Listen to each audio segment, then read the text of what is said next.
Bam. Oh, Rich. All right. Hey, I'm somebody sorry. commit to bringing a laptop the next 2 Sundays. Yeah, good. Will not Thanks be. for reminding me, Debbie. Yeah, so the Palmers are going to be out of town the next 2 weeks. I need somebody who can bring a laptop in and hook it up. It's got an HDMI connector. Can I put you on the spot right here? Is there anybody who's got one who's willing to bring it in next week and fight the IT gods? I'll do it. Patty said she'll do it. Patty. Thank you, Patty. Thank you, Patty. Appreciate it. Was it hard to hook up, Russell? Were there any complications? Something Patty should know? Show you before we Right. leave today. It's easy. It's Okay. okay. Very good. Figure out. You just got. All right. Revelation chapter 21.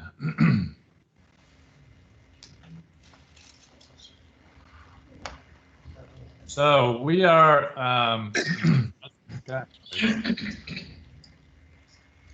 screen is just freaking out for some reason. Hold on. As we mentioned last time, we have in 21 we're looking at the new heaven and the new earth, and now in particular we're focusing in on the New Jerusalem. In really from verse 9 here in chapter 21 all the way through chapter 22 verse 5 is really a description of the New Jerusalem. Now we're not going to cover all that today. If we're fortunate, we'll get through half of it.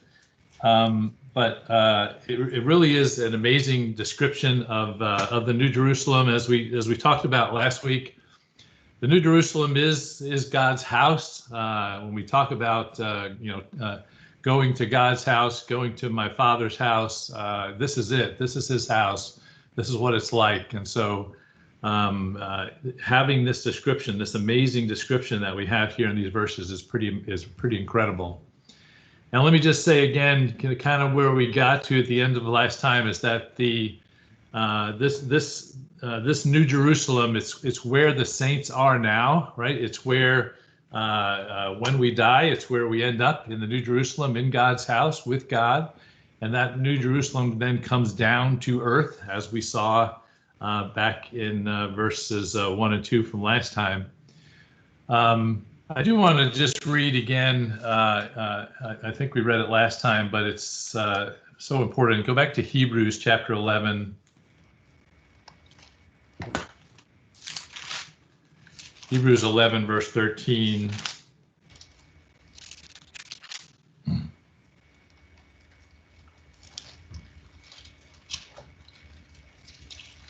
Hebrews 11, 13. It says, these all have died in faith. So you remember Hebrews 11 is the great chapter of faith that talks about all the Old Testament saints. And then in verse 13 it says, these all have died in faith, not having received the promises, but having seen them afar off, were assured of them, embraced them, and confessed that they were strangers and pilgrims on the earth. For those who say such things declare plainly that they seek a homeland. And truly, if they are called to mind that country from which they had come, they would have an opportunity to return. But now they desire a better, that is a heavenly country. Therefore, God is not ashamed to be called their God, and He has prepared a city for them.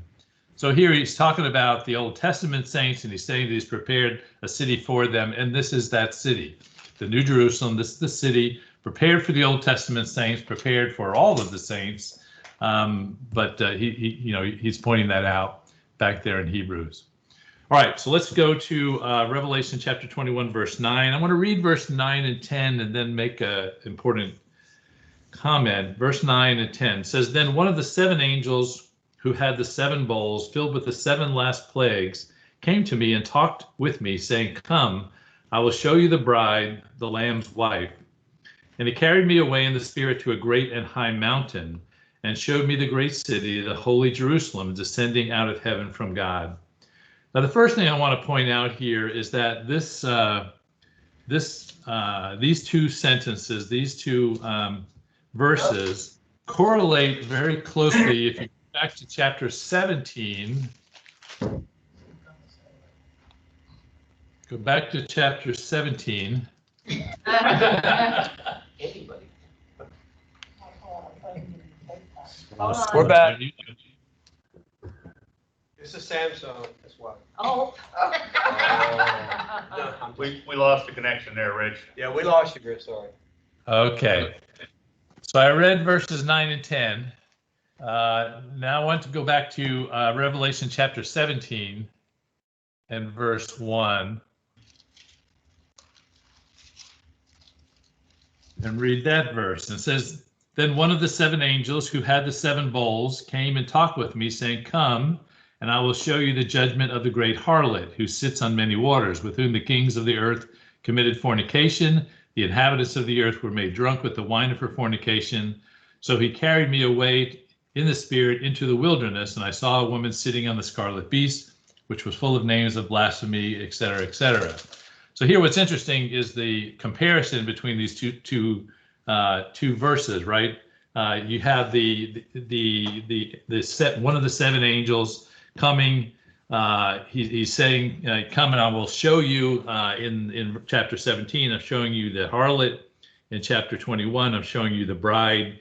He carries me away to a mountain and shows the desolation in chapter 17, and shows the great city in verse in chapter 21. So there's no question that this is intentional to show you the contrast between the harlot and the bride that is being shown in here in chapter 21. So I just don't want you to miss that. So again, look in verse 9. It does say, "Come and I will show you the bride, the Lamb's wife," right? So we saw this back in verse 2, right, when we talked about the holy city, the New Jerusalem coming down from heaven, prepared as a bride, adorned for her husband. So just as a reminder, right, the bride of Christ are the redeemed saints, and he's making this equation between the bride of Christ and the New Jerusalem. These are the same thing. So he's saying this city called the New Jerusalem and the inhabitants of those city are being used interchangeably. So when he talks about the New Jerusalem, he's talking about the city, but he's also talking about the inhabitants. When he's talking about the bride, he's talking about the city, and he's talking about the inhabitants. He's using those two constructs together to talk about this. So this is the bride. These are the redeemed coming to meet with the Lamb, and it is also the city coming to meet, coming down on earth. All of that is together. Again, when he talks about the bride, right? This is the other thing you should get out of that is this is the virgin city, if you will. That this is a city without sin. This is a city without blemish. This holy city where God lives, there is no sin, there is no blemish, and so we'll see a lot more of that as we get into the rest of this. But this is the other reason that it's called the bride of Christ. Right, verse 10. "And he carried me away in the spirit to a great mountain, to a great and high mountain, and showed me the great city, the holy Jerusalem, descending out of heaven from God." I do want to show you, just because it's important. Go back to Ezekiel chapter 40. Ezekiel chapter 40. Go to Daniel and turn left for those of you who got that marked. Ezekiel chapter 40.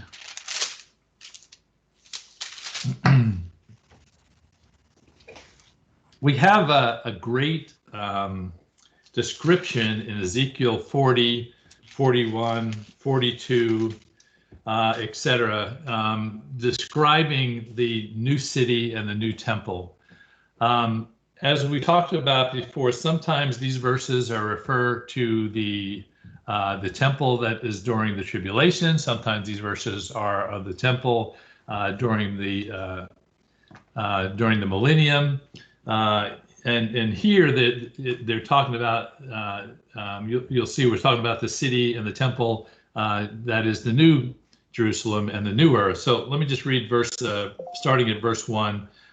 It says, "In the 25th year of our captivity, at the beginning of the year, the 10th day of the month, and the 14th year after the city was captured, on the very same day, the hand of the Lord was upon me, and he took me there. In the visions of God, he took me into the land of Israel and set me on a very high mountain, and on it, toward the south, was something like the structure of a city. So here we see Ezekiel, who is being transported by God again onto a high mountain, and he sees a city. And what you're seeing here then in Revelation chapter 21 is now John's is being transported by God to a high mountain, and he sees a city. And so we have a description of this city back in Ezekiel, and then and there's several times that what is being talked about here in Revelation chapter 21 very much references what has been said in Ezekiel. But we have this great city. Notice again that it is descended out of heaven from God. So this city existed. So let's just remember the sequence of events here. We've had the great white throne judgment. We've had all of the unredeemed who were sent into the fiery pit, right, into eternal fire, into hell. And you have the whole earth that has been uncreated. All of creation is uncreated. The earth, the heavens are uncreated, and now we have the new heaven and a new earth. And then he says that this great city where God dwells actually descends out of heaven onto the earth, and we'll talk more about that. But this New Jerusalem descends out of heaven. It's where God lives. It's where the saints are. All of that now comes down to the earth, and that's what the whole point of it, descending out of heaven from God. Now we get into more information on the city itself in verse 11. It says, having the glory of God, her light was like the most precious stone, like a jasper stone, clear as crystal. So the most important phrase in that statement, and frankly, the most important phrase as we talk about the description of the New Jerusalem, is having the glory of God, right? It is heaven because God's there. It is heaven because the glory of God is there. It really is the only description you need of heaven is that God is there, right? And the glory of God is there in heaven. You'll see when we get to verse 23, it says that there's no need for illumination because the glory of God is there. It is his, he illuminates everything. And we'll talk a lot more about that when we get down to verse 23. If you want for reference, back in Isaiah chapter 60, verse 19, it talks about the Lord's everlasting light illuminating everything. And that's exactly what we see here. It's interesting the way that it's described. Her light was like a most precious stone, like a jasper stone, clear as crystal. For those of you who know anything about stones, jasper is not a clear stone. So you have this thing called jasper, which is clear as a crystal. Many of the commentaries believe that he's actually describing diamond here.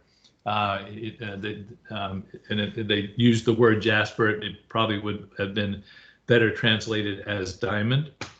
So you've got this, you got to get this picture first. This is the first picture that John has of this New Jerusalem. And the best thing that he can say is that it looks like the glory of God. It looks like the brightness and the illumination of God. It looks like a clear crystal illuminated from the inside, and the brightness is just overwhelming. I think he's just blown away by the brightness, by the illumination. You know, think of a crystal light bulb, if you will, a gigantic crystal light bulb where it's illuminated from the inside, and the brightness is just overwhelming. So that's the first thing that you see. This light then lights the whole world, illuminates the whole world, as we'll see as we get into the details a little bit later. All right, so that's the first overwhelming image that he has. And then he gets into more details as we get into the rest of the verses. And let me just say up front that human words fail.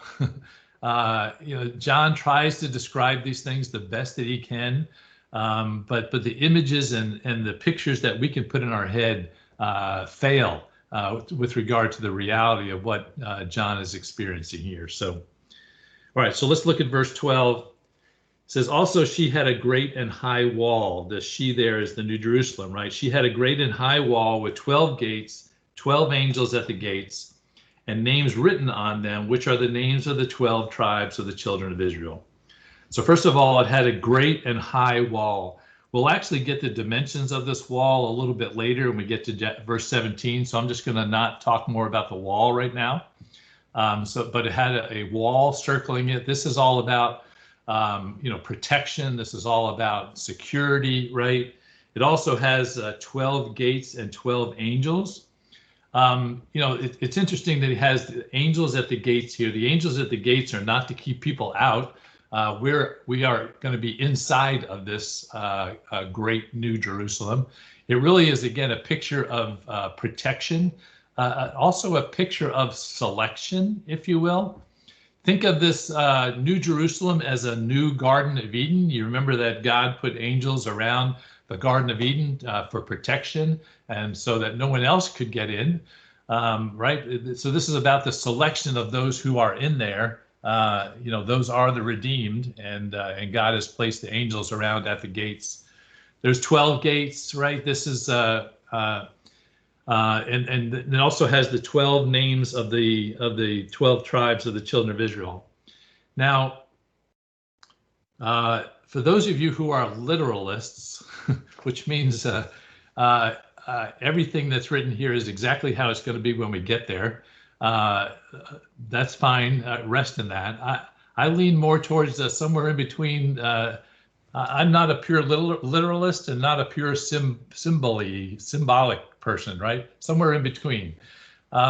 Because the symbolism in what we're going to be reading in these next several verses is really important, right? The symbolism here is that the New Jerusalem contains all of the Old Testament saints. Right, that's the point of the 12 tribes of Israel, right? It's just letting you know that the Old Testament saints are there also.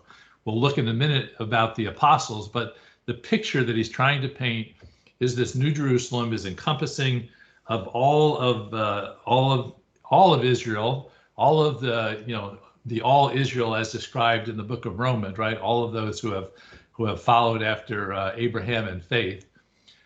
So that's the picture. 12 gates, 12 names. The children of Israel are written on them. And then in verse 13,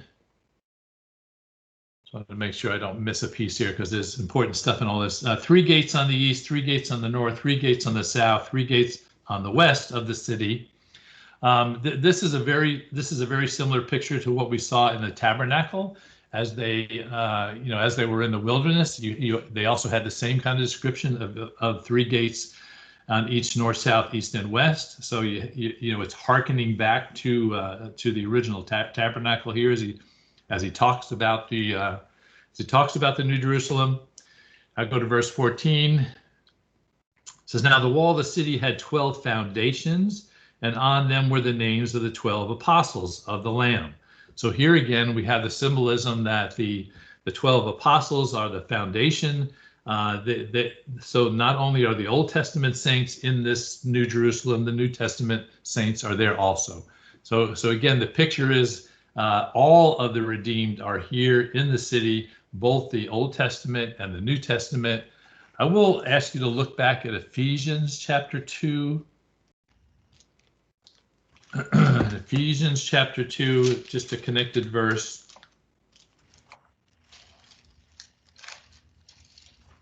Ephesians 2:19.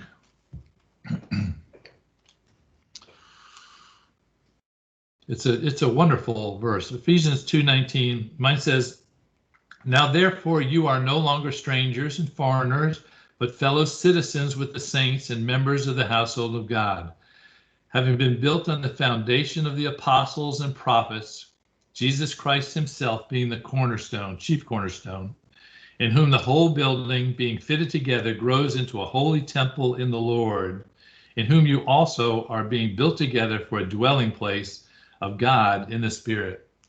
I just love this description of the body of Christ, right? But it's also a description of the New Jerusalem. right? The body is the New Jerusalem. The city is the people. So when he talks about this building being fit together, as the dwelling place of God, we will see in the scripture, in the verses ahead, right, that God is in the building. We've already talked about that, but it's built on the foundation of the apostles and the prophets. It's built on the Old Testament and the New Testament. So that picture of the body of Christ and of the New Testament, of the New Jerusalem, Christ being the cornerstone, I just think it's another wonderful picture of the New Jerusalem that we have here in front of us in chapter 21. All right, so the wall of the city had 12 foundations. On them were the names of the 12 apostles of the Lamb. Now, verse 15, and he who walked with me had a gold reed to measure the city, its gates, and its wall. So wait a minute. Who is it? Who is he who walked with me, who talked with me? Let's just remember where we are. An angel. The angel, right? So it's the angel. He's seeing this vision. The angel's giving them this tour, giving them this information. As the angel has a measuring rod, has a gold reed to measure the city.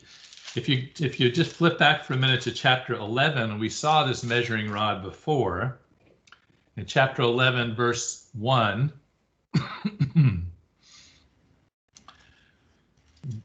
Revelation 11, verse 1, it says, then I was given a reed like a measuring rod, and the angel stood saying, rise and measure the temple of God, the altar, and those who worship there.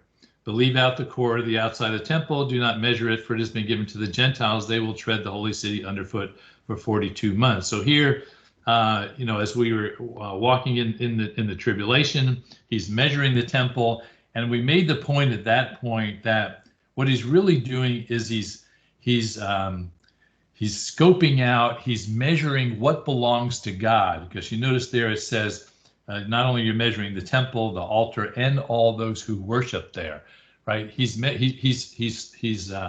inscribing what is God's. He's by measuring, he's saying this belongs to me. This is mine. So he's doing the same thing here when he says that he wants them to measure the New Jerusalem. God is putting his stamp on it and saying, this is my city. This belongs to me. And when he tells them to measure the city, its gates and its wall, he's really saying, I am saying that this is mine.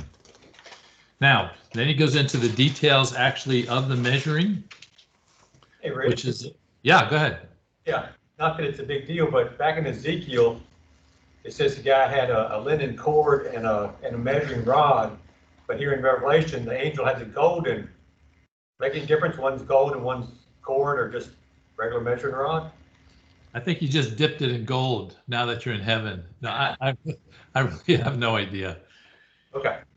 Now, typically, I will say this: what I did read is that typically there was a reed, R-E-E-D, right? It says a gold reed here that they would, which was typically about 10 feet long, that they would use for measuring in those days. It was a normal measuring stick, if you will. So it's just here they have a golden one, and other places they don't talk about it being gold. But hey, we're in heaven now, so everything's gold. So he's doing the measurement. Verse 16 then, the city is laid out as a square. Its length is as great as its breadth. And he measured the city with the reed, 12,000 furlongs. Its length, breadth, and height are equal. So its length, breadth, and height are equal. So this city is a cube, right? This city is a cube that is 12, mine says 12,000 furlongs. Some of you might say 12,000 stadia. It's a measurement of that day. In today's measurement, this is 1,500 miles. Okay, 1,500 miles, 12,000 furlongs. But I don't want to convert too quickly. The point of the 12,000 is important, right? The reason it's 12,000 is, again, the 12 prophets, the 12 apostles. It's the number of perfection and completion. And he's saying this city is perfect. It's 12, And then it's 1,000 times 12. It's 12,000. This is a perfect city, and it's 12,000 furlongs on its length, its breadth, and its height. This is a big city, okay? The tip of Florida to the tip of Maine is 1,500 miles, okay? In their thinking, a city of this size would be the whole known world. So he's really saying this city is the size of the world, right? This is the whole world encompassed here, in his measurement system that he would have. I will also mention that if you go back, I'll just give you the reference in 1 Kings chapter 6, verse 20, where we have the description of the temple. The holy place within the temple is also a cube. So that the New Jerusalem is a cube is not surprising.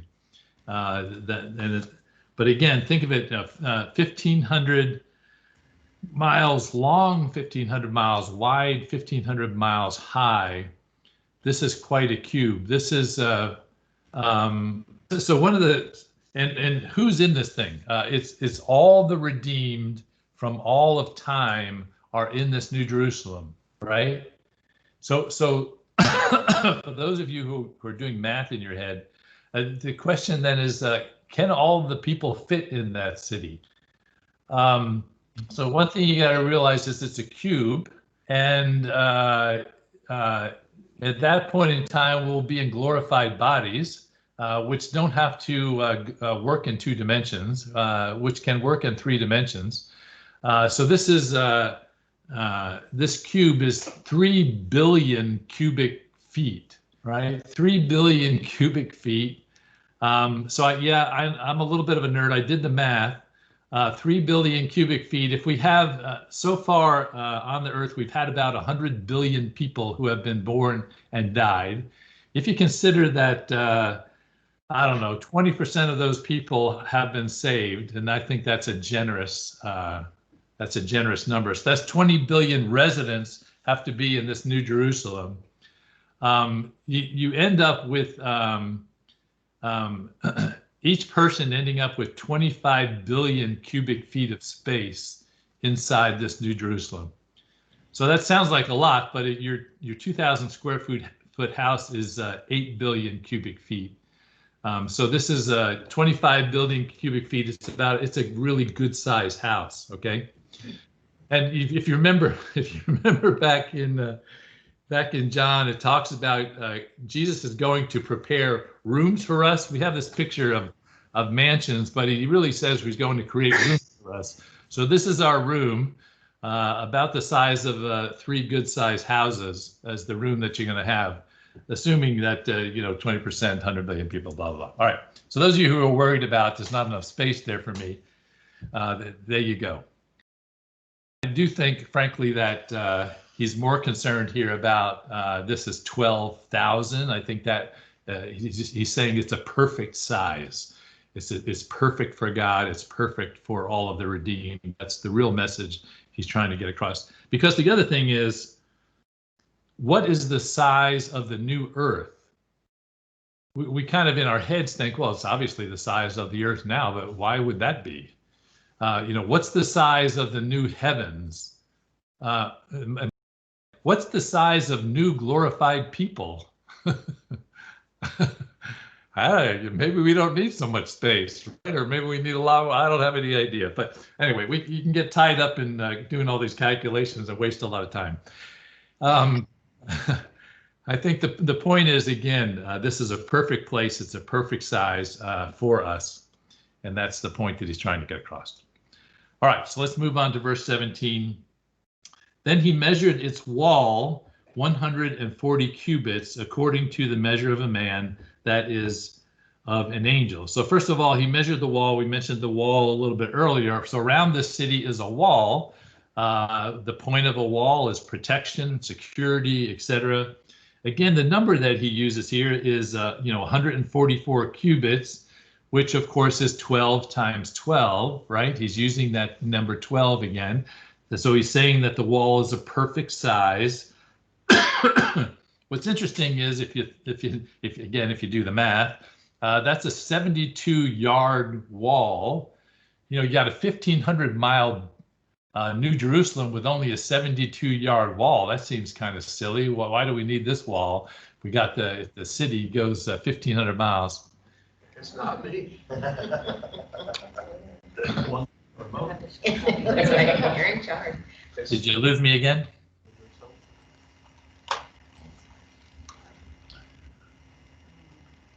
Am I back on, Russell? So wondering why we have to have a wall. Yeah. What is We this? lost you on the TV. We lost you, Rich. All right, so you're back on. Yeah. All right, so we were wondering about this wall as to why we would have this wall. It's only 72 yards high. Meanwhile, we got a building, a New Jerusalem, a city that goes 1,500 miles high. One of the interesting things is you look at verse 17 closely. It says, then he measured the wall 144 cubits. What he doesn't say is it's 144 cubits high.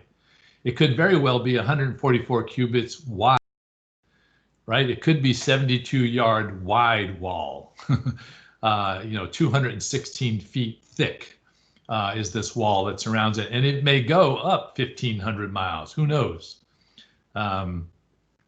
So anyway, again, you get wrapped up in the measurements. I believe he's just saying it's 12 times 12. It's a perfect wall. It's perfect security. It's perfect safety.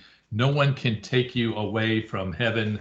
There's no way that anyone else who is in the who's in the lake of fire can get into heaven. There's a wall of protection and security there. This last statement that he makes in the verse about angelic measurement gives the commentaries a lot of opportunity to guess as to what in the world he's talking about there. In all honesty, I don't have a clue. Some say, well, this says that angels and men have the same kind of measurement system, and so if he says it's 144 cubits, then it's exactly 144 cubits. Others say, but this is trying to emphasize that this is a spiritual number and not a physical number. So I don't know. It's an interesting little side in there, but it's unclear what in the world he was trying to get across to us by mentioning the angelic measure.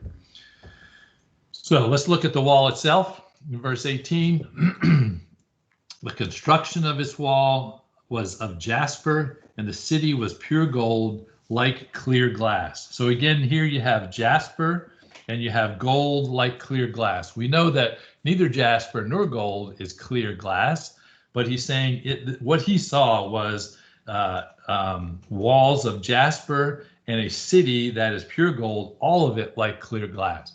I got to take you back to the first statement that he makes, right? That the place when he first saw it looks like a diamond, a brilliant diamond illuminated from the inside. So actually everything has got to be clear, right? The wall is clear, the city is clear, the gold is clear, the jasper is clear, everything's clear so that the brightness, the illumination of God gets out to fill all of creation here. There's obviously colors involved, but it's clear colors, whatever that means. You can't wrap your head around it, and that's the point, I think. Oh, by the way, you're in this cube. You're in section B14, cube section B14, and it's totally clear walls around this this place that you're in. There's no privacy in heaven. I just want you to get ready for that. You can see everything. Everything can see you. God sees it all, but there's no sin, right? There's no reason to worry about privacy in heaven. Just thought some of you may be interested in that. All right. Yeah. Could it be that the illumination is so brilliant that it makes the jasper and gold appear clear? Yeah, I think absolutely. Yeah, everything gets washed away by the brilliance of God's glory here. Everything, yeah.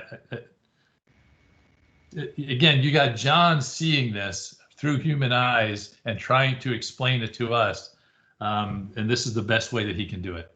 Okay, thanks. Yeah. I think there's a lot of different ways to look at this, so that I'm not gonna poo-poo any of them at this point. All right, verse 19-20 said, the foundations of the wall of the city were adorned with all kinds of precious stones. The first foundation was jasper, the second sapphire, the third chiatony, the fourth emerald, the fifth sardonyx, the sixth sardius, the seventh chrysolite, the eighth beryl, the ninth topaz, the 10th chrysoprase, the 11th jacinth, and the 12th amethyst. And no, I'm not going to read those again. So I think what he's really saying here is, every gem you can think of is there, right? He's certainly, 8 of these 12 gems that he lists here are listed in the adornment of the chief priest. If you go back to the Old Testament, you see these mentioned in other places in Scripture.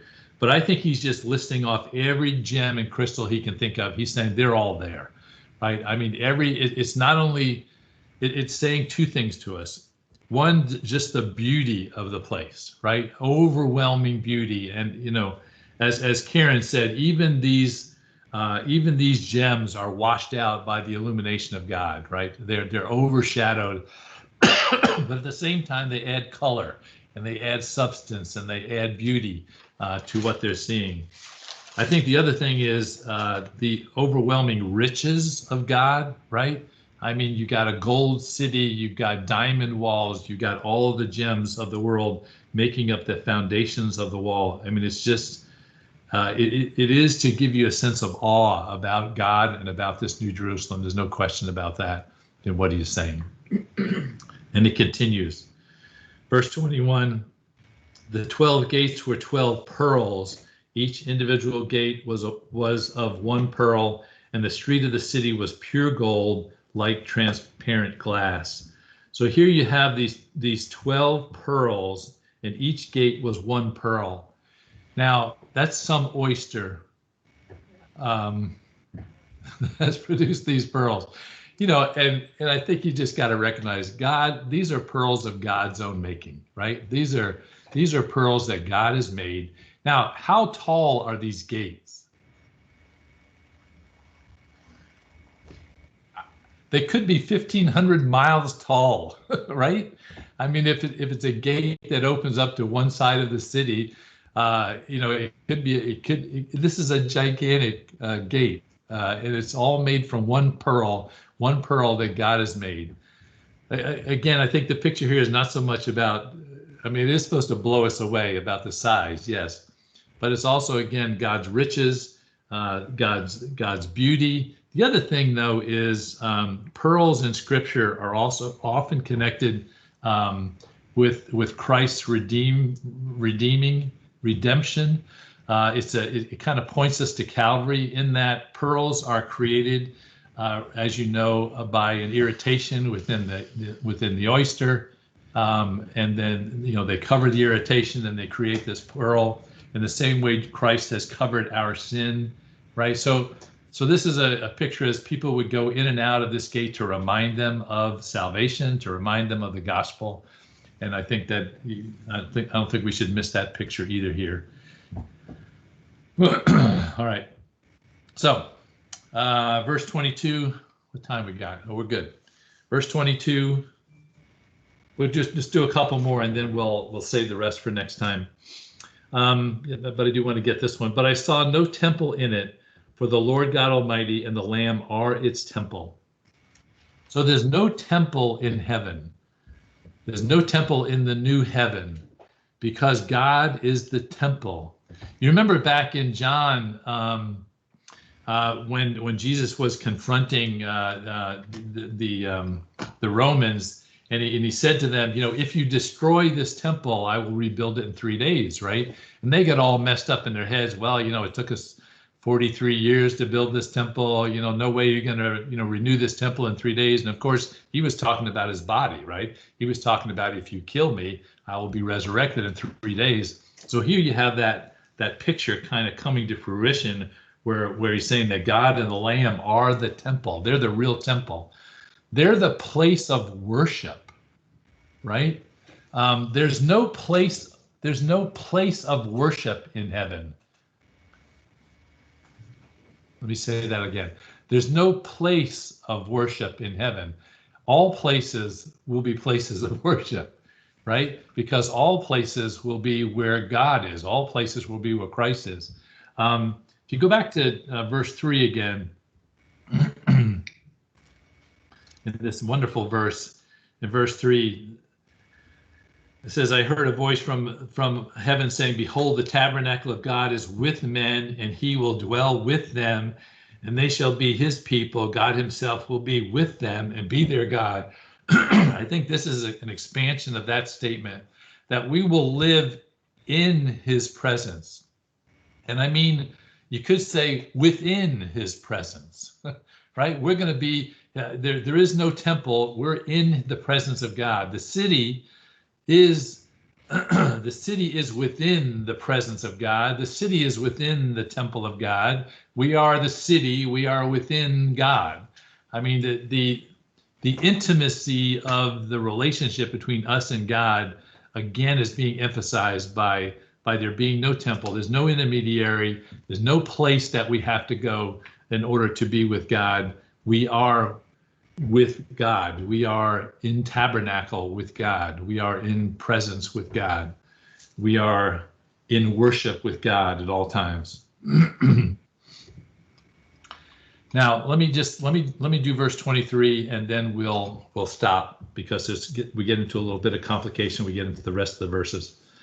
So verse 43, it says, the city had no need of sun or of the moon to shine in it, for the glory of God illuminated it. The Lamb is its light. So again, here you have the glory of God, this great illumination of the city. There's no need of sun. There's no need of the moon. If you need a reference back to the Old Testament, Isaiah 60, 19 and 20 talk about this very same thing, that there's no need for the moon.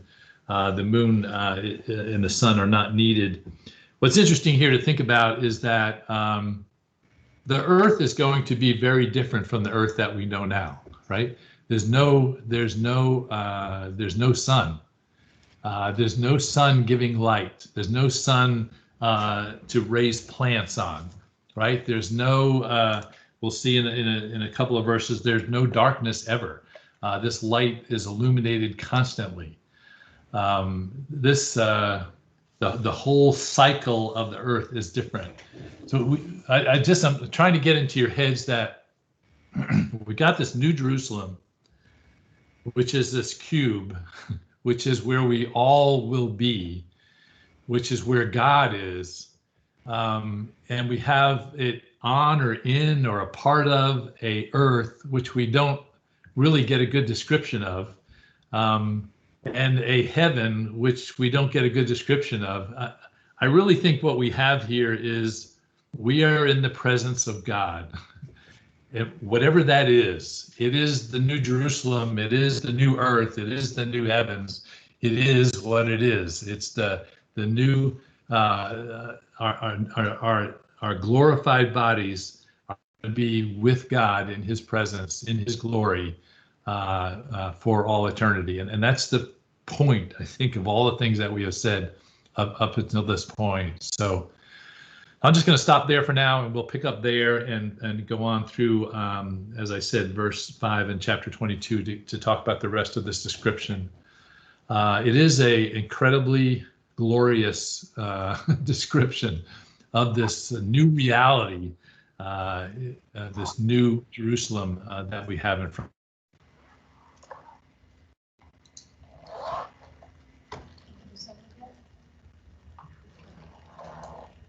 All right, we're good then. So with that, Hugh, if you don't mind, if you could close us in prayer, we'd appreciate it, sir. Okay, let's pray. Lord, I just want to thank you again for the words and teaching you've given Brother Rich this morning.